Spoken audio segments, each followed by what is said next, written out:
오늘은 처음 사랑을 회복하라라는 제목으로 말씀의 은혜를 나누겠습니다. 예전에 학창 시절을 생각해보면 선생님이 누구누구 나와서 이 문제 한번 풀어봐, 특정 학생의 이름을 부르면 느슨했던 그 교실의 분위기가 갑자기 막 달라지죠. 지목된 학생만 긴장하는 것이 아니라 모든 학생이 다 긴장을 합니다. 다음번에는 내 이름이 불릴까 봐서 막 걱정하는 거예요. 문제를 못 풀면 그 자리에서 바로 애를 맞았습니다. 선생님이 시계를 풀면서 네 아버지 뭐 하시노? 따귀를 맞았어요. 오늘 본문에 이 소아시아 7교회에게 보내신 예수님의 편지도 그런 긴장감을 유발합니다. 문제는 예수님께서 이 7교회만을 뽑으신 이유가 7교회에게만 해당되는 것이 아니라 지상에 있는 여러 교회들의 특징, 또 상태에 맞는 각각의 샘플로서 이 7교회를 뽑으셨다는 것이다. 그 지역에 있었던 또 다른 교회들도 회람용 서신으로 이것을 돌려봐야 했고, 또 그 시대와 장소에 그치지 않고 지금의 이 시대와 미래의 모든 교회들까지 여기에 포함됩니다. 또한 숫자 7은 성경에서 완전성을 상징하기 때문에 7교회는 곧 모든 교회를 상징하고 있습니다. 그래서 우리가 이 예수님의 편지를 받을 때 긴장감을 가지고 봐야 합니다. 오늘 우리에 대한 예수님의 평가이기 때문입니다. 7교회를 향한 편지는 대체로 송신자와 수신자를 먼저 표기하고, 그리고 칭찬과 격려의 말씀을 하시고, 책망과 권면의 말씀을 하시고, 마지막에 성령의 말씀 청종, 촉구 및 약속이라는 이렇게 일정한 패턴을 가지고 있는데, 각 교회에 따라서 차이를 보이기도 합니다. 칭찬과 책망이 있는 교회가 있는가 하면 또 칭찬만 있는 교회, 또 책망만 있는 교회도 있습니다. 본문 1절을 읽어보겠습니다. 자, 시작. 에베소 교회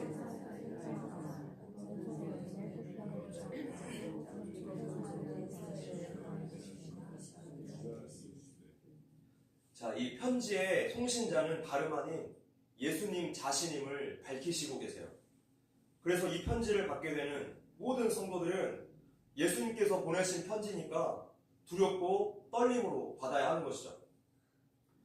우리가 지난 시간에 배웠던 것처럼 7별은 7교회를 지키는 천사들이고, 7금초대는 7교회를 가리키고 있습니다. 지금 교회들 사이에서 예수님이 지키고 계세요. 교회는 예수님의 몸이기 때문에 머리 대신 예수님이 혼란 가운데 있는 교회를 지켜주시겠다는 것이죠.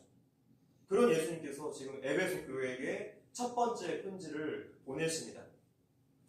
우리가 먼저 이 에베소라는 도시와 에베소 교회에 대한 배경 지식이 좀 필요합니다.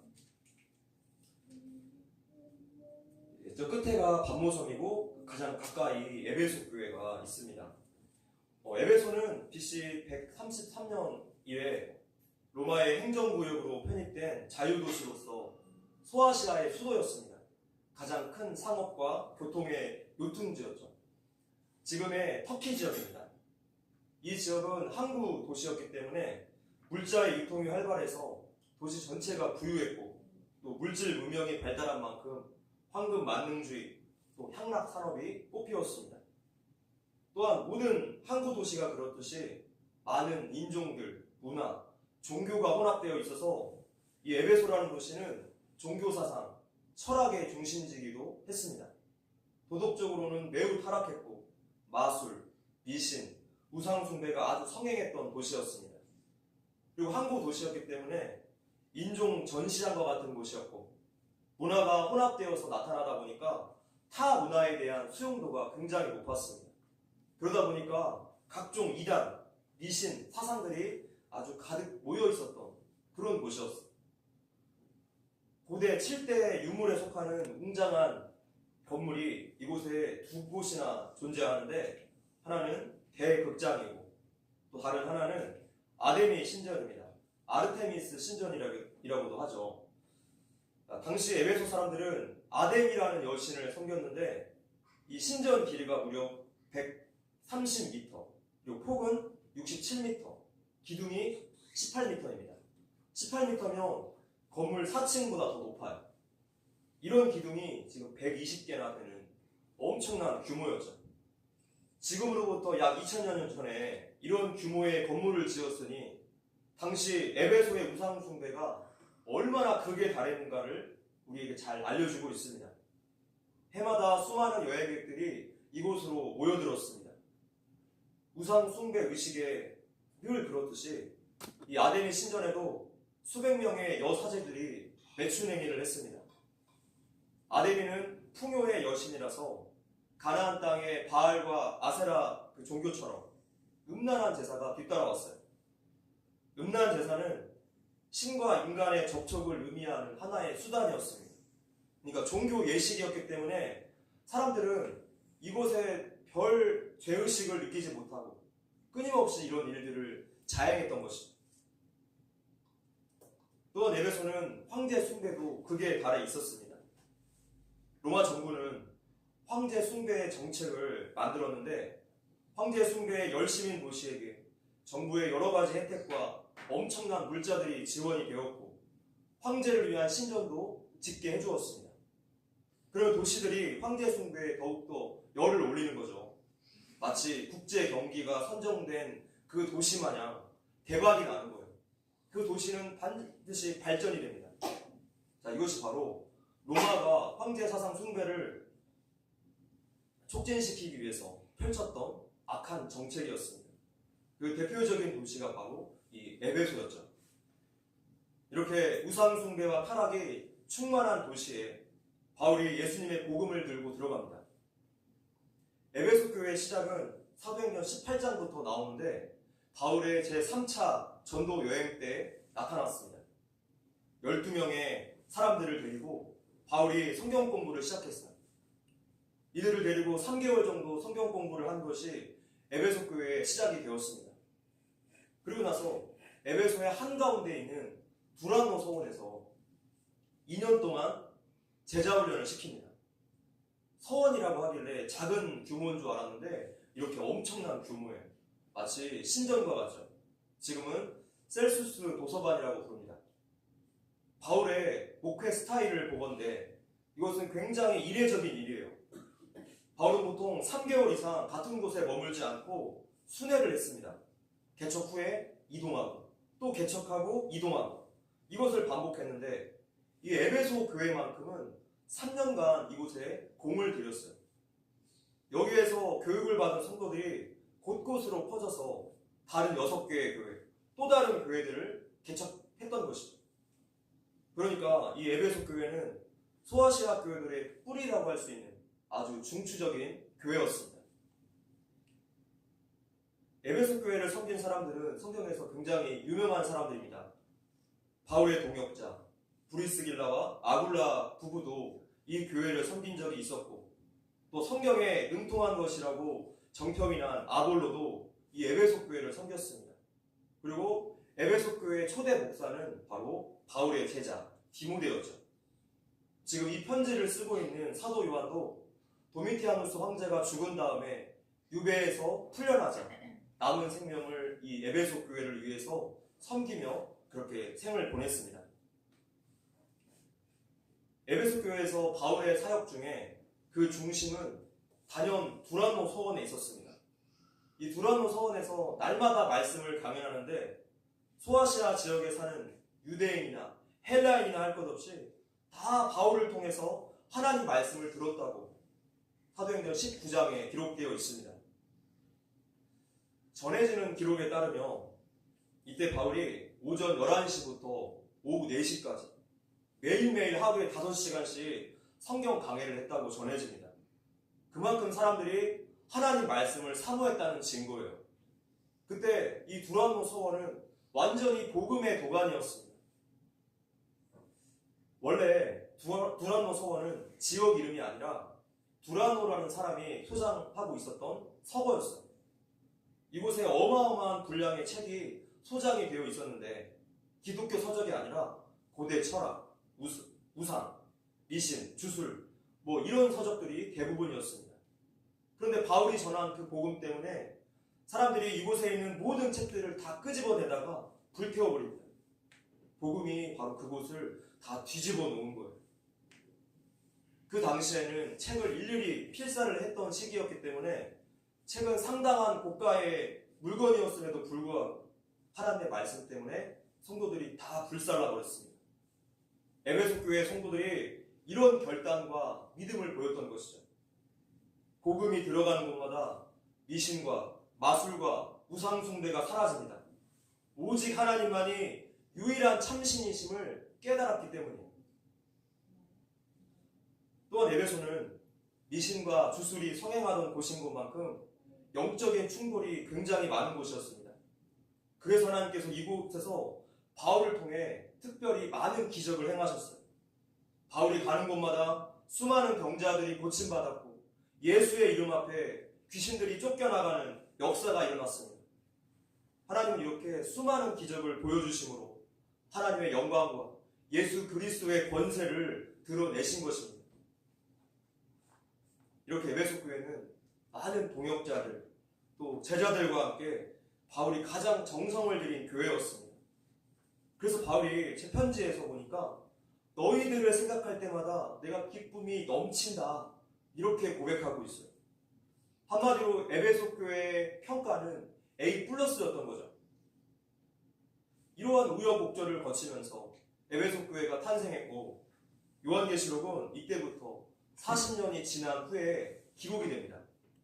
강산이 4번이 바뀌는 이 오랜 세월 동안에 에베소 교회 안에 과연 어떤 일이 일어났을까요? 우리가 예수님의 편지를 통해서 한번 확인해 봅시다. 2절 읽어볼게요. 자, 시작. 내가 수고와 내 인내를 알고 또 악한 자들을 해하지 아니할 것과 자칭 설교하되 아무 자들을 시험하여 그의 거짓된 것을 네가 드러낸 것과. 자, 먼저 내가 내 행위와 수고와 내 인내를 알고. 에베소 교회의 행위와 수고와 인내는 바로 예수님 때문에 받게 된 핍박과 고난을 말씀합니다. 여기에서 말하는 수고라는 것은 적당히 하는 그런 수고가 아니라 기진맥진할 만큼의 그런 수고를 뜻해요. 에베소 교회 성도들이 온 힘을 다해서 자신의 신앙과 또 교회를 지켜왔다는 것이고 예수님께서 이러한 사실들을 잘 알고 계신다는 뜻입니다. 자, 여기에서 알고라고 번역된 오이다는 경험적인 지식을 말하는 것이 아니라 신적인 통찰력을 말씀해요. 예수님만이 할 수 있는 일이죠. 신적인 통찰력. 우리가 계시록 1장에서 불꽃 같은 눈으로 교회들을 예수님께서 지켜보신다고 말씀했습니다. 그분 앞에 숨길 수 있는 것이 없고 마음속의 생각과 동기들까지 꿰뚫어 보신 신적인 통찰력을 말씀해요. 바로 우리 예수님의 하나님 되심을 뜻하고 있습니다. 그런데 우리의 신앙생활 가운데 아주 이상한 말이 하나 있습니다. 부담되기 싫다는 거예요. 부담되기 싫다. 부담 없이 적당하게 내 마음대로 신앙생활 하고 싶다는 그런 말이죠. 그런데 계시록 1장에서 이 땅의 하나님 나라의 특징에 대해서 분명하게 말씀합니다. 그 나라에 동참한 성도는 반드시 환난과 참음을 경험하게 될 것이라고 말씀했어요. 예수의 이름 때문에 핍박받게 될 것이라고 말씀했어요. 그런데 부담 없이 신앙생활을 하고 싶다는 것은 예수님, 저는 예수님 주시는 은혜와 복의 단물만 쪽 빨아먹고 쓴물, 훈련 과정은 생략하겠습니다. 라고 말하는 것과 똑같아요. 취미생활, 여가 활동은 부담 없이 해도 좋습니다. 그런데 신앙생활은 취사 선택이 아니라 우리의 영원한 생명이 걸린 문제입니다. 어떻게 부담이 없겠습니까? 거룩한 부담감으로 신앙생활을 해야 돼요. 에베소 교회 성도들은 거룩한 부담감을 온몸으로 감당한 사람들입니다. 1세기 소아시아 교회들이 로마로부터 어떤 박해들을 받아왔는지 2번에 걸쳐서 충분히 설명해 드렸습니다. 그들의 수고와 인내는 전부 다 예수님을 위한 것이기 때문에 예수님께서 인정해 주신 것. 자기 자신을 위해서 수고와 인내를 감당한 사람도 세상에서 칭찬을 받아요. 7전 8기, 자수성가 이런 사자성어가 결국에 자신을 위한 수고와 인내를 말하죠. 그런데도 칭찬을 받습니다. 하물며 에베소 교회 성도들은 예수님을 위해서 그 수고와 인내를 감당했다는 것입니다. 그래서 하늘의 칭찬을 받았습니다. 하늘의 인정을 받은 거예요. 예수님 때문에 세상에서 핍박을 받는 신앙이 올바른 신앙입니다. 예수님 때문에 받는 핍박과 포기와 절제가 내 삶에 아무것도 없다면 오늘 내 신앙 상태를 점검해 봐야 돼. 왜곡되어 있고 오염되어 있고 아주 큰 문제가 있다는 증거입니다. 내가 내 행위와 수고와 내 인내를 안다. 신앙생활 가운데 예수님께 이런 칭찬을 받을 수 있다면 모든 고통들이 눈 녹듯이 녹아내릴 것 같습니다. 이런 칭찬을 받는 저와 여러분들의 신앙이 되시기를 주님의 이름으로 축원합니다. 예수님께서 신적 통찰력을 가지고 보고 계시는 에베소 교회의 또 다른 사실은 바로 악한 자들을 용납하지 아니하는 사실입니다. 악한 자들이란 우상 숭배, 음행, 또 불법으로 하나님 말씀을 무시하고 도덕 윤리를 완전히 버린 사람들을 가리켜요. 여러분들 혹시 조삼모사라는 사자성어를 아십니까? 옛날 송나라에 저공이라는 사람이 살고 있었습니다. 그는 원숭이를 매우 좋아해서 여러 마리를 기르고 있었는데 재정이 어려워지자 원숭이들에게 주는 도토리를 줄여야 했어요. 저공은 원숭이들에게 앞으로 아침에 도토리 3개, 저녁에 4개를 줄게 이렇게 제안했습니다. 그랬더니 원숭이들이 막 화를 내는 거예요. 그래서 저공이 그렇다면 아침에 4개, 저녁에 3개를 줄게 이렇게 제안하니까 원숭이들이 막 좋아했다는 거예요. 교묘한 말로 다른 것 같지만 결과는 같다는 것을 전혀 모르는 이 어리석음을 표현할 때, 비유할 때 조삼모사라는 고사성어를 사용합니다. 속이는 사람도 나쁘고 속임 당하는 사람도 참 어리석습니다. 오늘의 대한민국은 윤리와 도덕이 다 무너지고 거짓과 불법이 충만합니다. 거짓이 발각되어도 부끄러움을 몰라요. 양심의 화인을 맞았기 때문이죠. 죄를 당연시 여기는 이 상태, 성경의 표현으로는 짐승의 마음을 가졌기 때문입니다. 모범이 되어야 할 권력자들이 입만 열면 거짓을 포설하니 우리 어린 학생들은 무엇을 배우겠습니까? 거짓은 그들의 압이 마귀의 속성이에요. 얼마 전에 있었던 한미 관세 협상만 보아도 그렇습니다. 저번 7월에도 그랬지만 10월 이 관세 협상도 정부가 또 거짓말을 합니다. 관세를 25%에서 15%, 10% 낮췄다 자랑을 하는데 공동성명서는 또 없습니다. 공동성명서 없는 관세 협상 본 일이 있으십니까? 정부가 이토록 입만 열면 거짓말을 발표하는데 며칠이 지나지 않아서 진실이 드러날 건데도 끝까지 거짓말하고 사과를 하지 않습니다. 우리는 미국 행정부의 발표를 통해서 그 진실 여부를 매번 확인해 봐야 하니 이게 무슨 일입니까? 너무나 거짓말을 잘하기 때문에 어떤 말도 이제 믿을 수가 없게 되었어요. 관세가 15% 되었다는 것이 사실이라고 해도 문제가 됩니다. 우리나라는 알다시피 한미 FTA 협정 때문에 그동안 관세가 0%였어요. 그렇다면 결론적으로 15%가 오른 건데 25%에서 15%로 10% 낮췄다 자랑을 합니다. 이러한 거짓 뉴스에 절반의 국민들은 정부가 잘했구나 그냥 속아 넘어가는 거예요. 정확하게 조삼모사 아닙니까? 속이는 정부나 또 여기에 속아 넘어가는 국민들이나 온 나라에 거짓이 충만해요.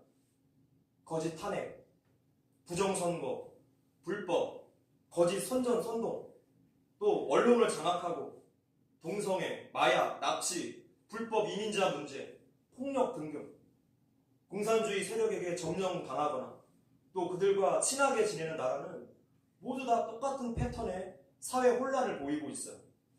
이것은 우리나라뿐만이 아니라 전 세계적으로 공통되게 나타나는 현상입니다. 왜 그럴까요?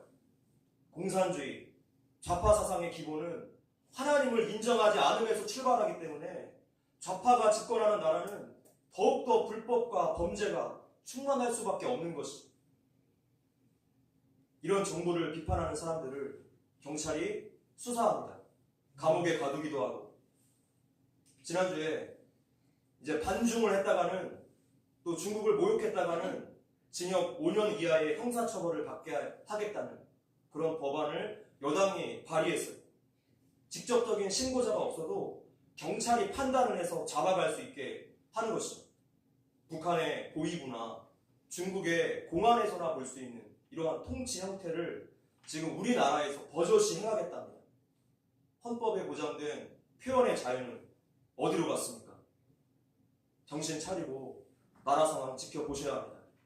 우리나라는 지금 급격하게 공산화되고 있고 자유가 점점 사라지고 있어요. 우리나라에 진보라는 것은 없습니다. 급진적인 좌파만 있어요. 국가 체제를 붕괴시키는 진보가 세상에 어디 있습니까? 반헌법적, 반기독교적 법안들만 계속 양산해냅니다. 한 유명한 유튜브이자 또 정치가인 한 분이 기독교 보수주의 교회 명단을 추천을 해주었는데 그 중에 저희 교회 이름이 올라가서 저도 이제 각오를 좀 해야 돼요. 지금 고등학생도 단체 카톡방에 정보 욕했다고 수사를 받았는데 저도 언제 핍박을 받을지 모르겠습니다. 미국 글로벌 복음주의 교회 연합에서 한국 정부의 교회 탄압을 멈추라고 성명서를 발표했습니다. 그 성명서의 내용은 제가 저희 교회 채널에 게시판에 올려놨습니다. 다른 나라들도 한국 상황을 이렇게 걱정하는데 우리나라 국민들만 천하태평인 사람이 너무나 많아요. 나라 안에 무슨 일이 일어나고 있는지 아무것도 모르고 있습니다. 교회들이 나라 상황에 대해서 전혀 언급을 하지도 않고 기도도 하지 않습니다. 이 나라와 한국 교회를 위해서 계속 기도해 주십시오. 저는 진실을 계속 말해야 하겠습니다. 정치 영역은 바로 우리 신앙의 영역이고 모든 일이 다 영적인 전쟁임을 우리가 기억해야 하겠습니다. 다음, 자칭 사도라 하되 아닌 자들을 시험하여 그의 거짓된 것을 네가 드러낸 것과 그들은 6절에 나온 니골라당을 말하고 있습니다. 니골라당은 영지주의 이단의 한 부류인데 바울이 에베소를 떠나면서 염려했던 대로 흉악한 이리가 양들 가운데 침투해서 교회를 아주 혼란스럽게 했던 것입니다. 이 니골라당에 관한 것은 양이 많아서 다음 시간에 하도록 하겠습니다. 이제 3절 읽겠습니다. 자, 시작. 내가 참고 내 이름을 위하여 견디고 게으르지 않은 것을 알고. 요한계시록에는 인내와 고난에 대한 단어가 줄기차게 반복되고 있습니다.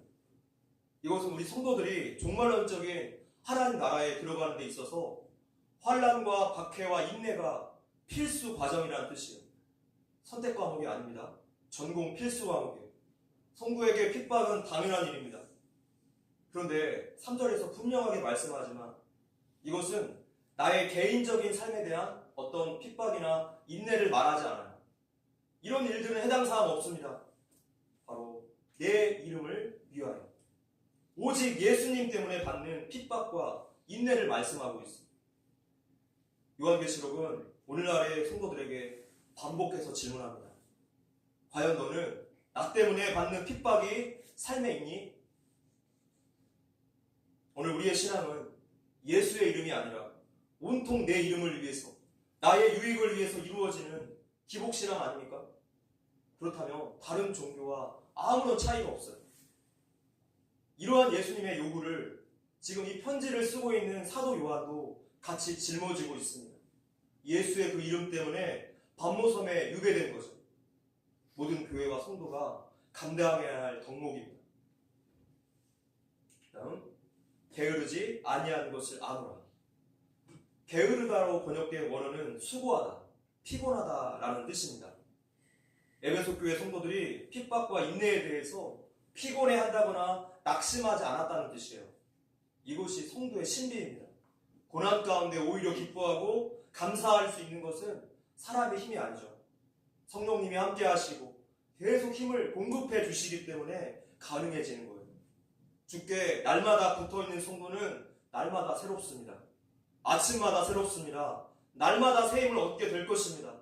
성도 여러분, 끊임없이 주께 가까이 붙어 계십시오. 소망을 주실 것입니다. 할렐루야.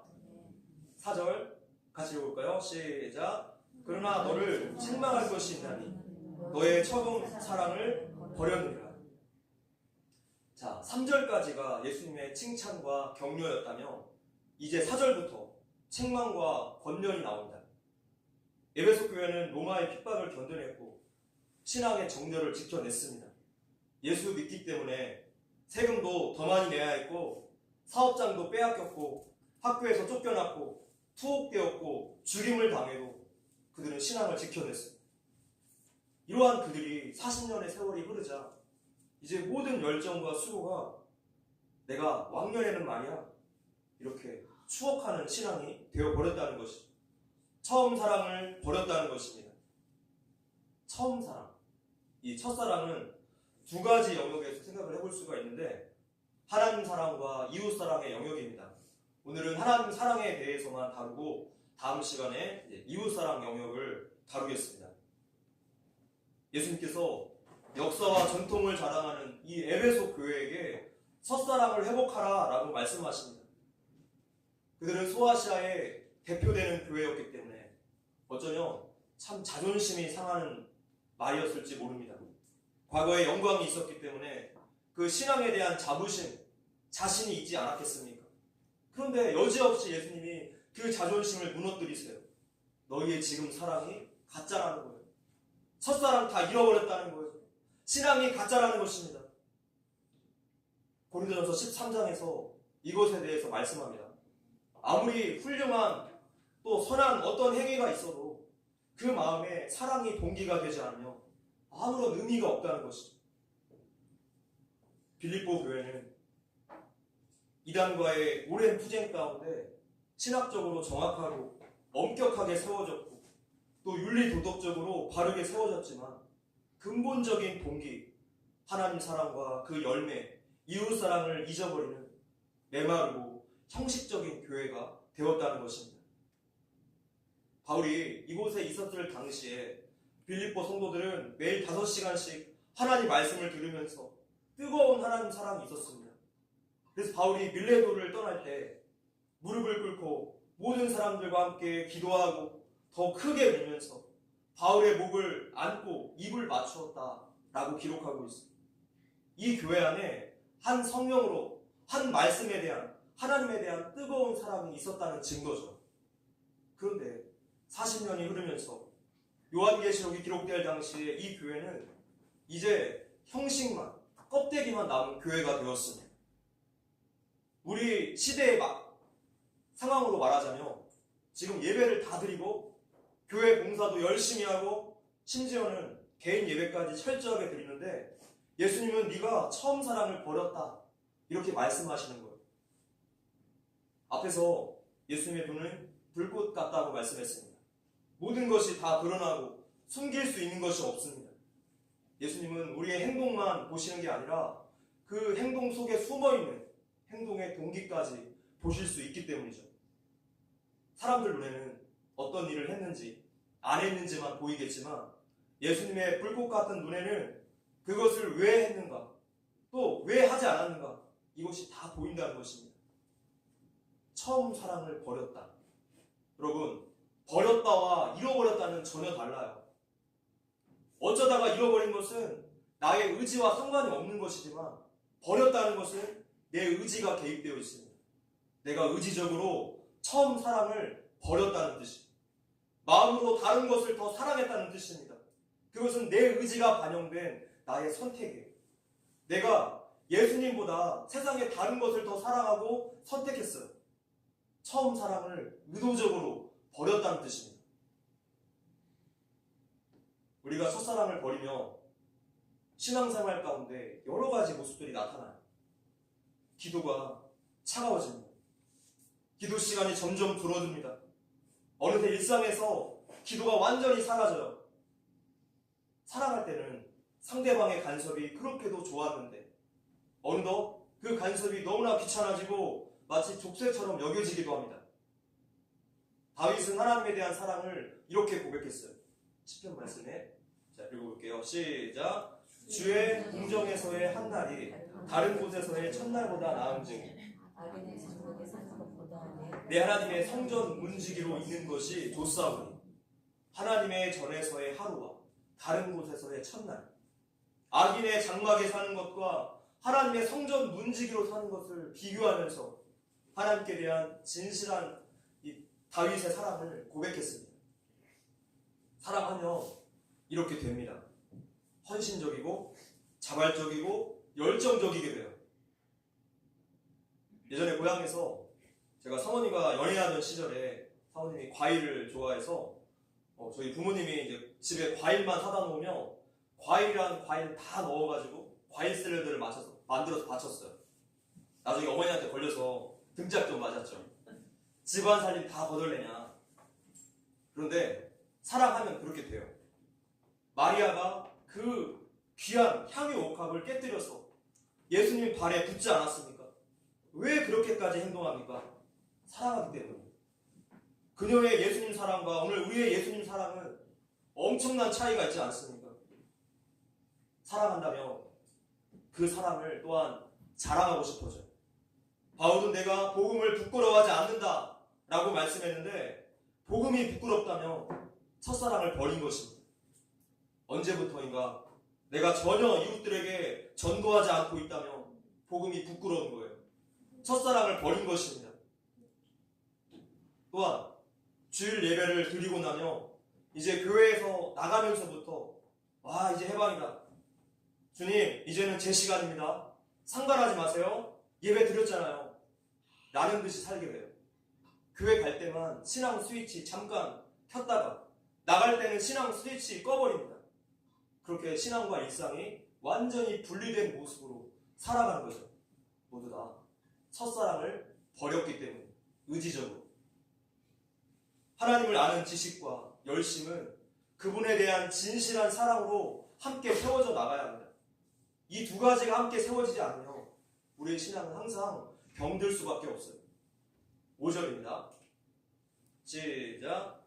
그러므로 어디서 떨어졌는지를 생각하고 회개하여 처음 행위를 가지라. 만일 그리하지 아니하고 회개하지 아니하며 내가 내게 가서 내 촛대를 그 자리에서 옮기리라. 어디에서부터 잘못되었는지 확인하라. 이것이 예수님의 처방전입니다. 사랑이 빠진 행위는 하나님 앞에서 아무런 의미가 없습니다. 하나님께 대한 사랑과 감사가 빠진 모든 종교 행위는 우리에게 아무런 의미가 없어요. 예배석교회는 자신의 영적인 상태를 인지하고 하나님 앞에 회개해야 했습니다. 생각하고라고 번역된 단어는 마음에 간직하다, 염두에 두다라는 뜻입니다. 일시적으로 생각하고 그치는 것이 아니라 계속해서 자신의 상태를 확인해 보라는 것이에요. 또한 회개는 생각으로만 끝나는 것이 아니라 처음 행위를 가지라. 반드시 행동으로 열매를 맺어야만 한다는 것이죠. 이것이 진짜 회개입니다. 회개는 완전한 돌이킴이에요. 열매가 없는 회개는 회개가 아닙니다. 그런데 교회가 예수님의 이러한 명령을 지키지 않을 경우에 네 촛대를 그 자리에서 옮기리라 라고 말씀합니다. 옮기리라, 이것은 의역된 것이고 본래의 뜻은 제거해버리다는 뜻입니다. 제거해버리다. 불순종하는 교회를 아예 제거해버리고 지워버리시겠다는 뜻입니다. 회개가 없는 신앙은 반드시 교만으로 무너질 수밖에 없습니다. 하나님이 제거해버리시겠죠. 말씀을 맺겠습니다. 에베소 교회는 이제 예수님의 부르심에 응답해야 했습니다. 에베소 교회뿐만이 아니라 나머지 6개의 교회도 또 우리들도 예수님의 부르심에 응답해야 돼요. 에베소 교회들이 성도들이 예수님을 주님이라고 고백했던 것처럼 오늘날 우리도 똑같이 예수님을 주님이라고 고백하는 사람들이에요. 그들이 믿는 예수님과 우리가 믿는 예수님은 동일한 분이십니다. 같은 하나님이세요. 회개하고 처음 사랑을 회복하라. 이것은 알파요 오메가이신 예수님께서 우리에게 하시는 명령입니다. 아멘.